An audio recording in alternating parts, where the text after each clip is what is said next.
quand on est auteur, le bureau c'est notre tête et on y est tout le temps.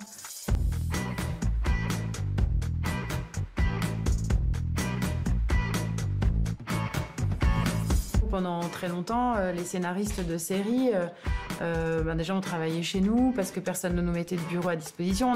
On était un peu une sorte de profession pas tellement considérée. Mais depuis quelques années, on s'est rendu compte aussi de l'importance du travail d'écriture. Et donc là, on arrive dans cette période où en tant que scénariste, on peut commencer à dire non mais en fait je veux un vrai grand et beau bureau.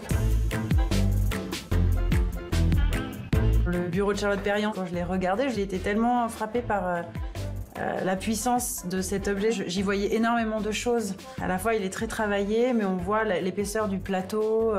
On sent qu'il y a l'amour de la matière bois pour ce qu'elle a de brut, de charnel, presque un peu ancestral en fait. C'est pas fragile, c'est bien ancré dans le sol et du coup dans ses origines, dans là d'où on vient. Et c'est pour ça aussi que j'en reviens à l'aspect créatif, qui pour moi va avec ce bureau où je sens que c'est quelque chose qui vient de l'intérieur de soi. Et l'écriture, je trouve que c'est une histoire de rapport entre l'intérieur et l'extérieur. L'intérieur de soi, ce qu'on a vraiment envie de raconter et en même temps être poreux, perméable à tout ce qui se passe et en faire de la matière narrative, quoi.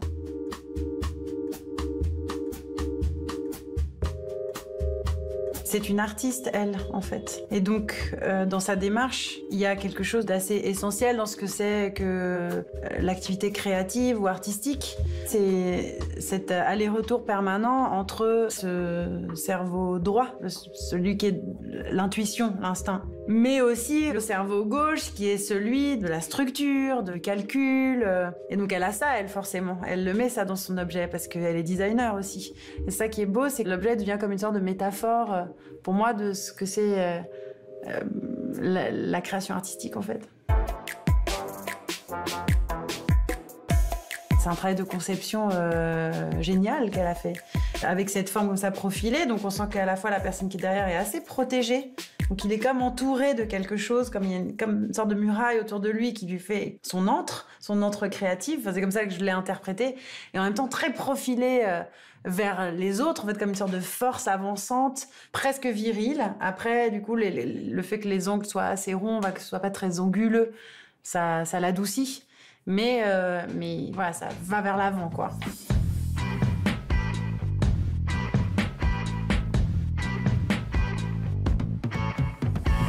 On sent que c'est un bureau qui est fait pour un travail d'équipe, pour quelqu'un qui est à la tête et des collaborateurs, des gens autour et pour quelque chose d'assez collectif. C'est quelque chose à quoi je peux me relier, moi, parce que je dirige l'écriture des séries. Donc ça veut dire qu'on est à la tête de quelque chose, on est censé donner un élan et en même temps récupérer la matière des autres et s'en servir et pour créer à la fin un objet qui soit un peu dirigé par soi, mais quand même nourri par les autres. Et le boomerang, c'est quand même l'objet qu'on envoie, qui fait un tour et qui revient. Et ce bureau, c'est une sorte presque de définition de ce que c'est un showrunner.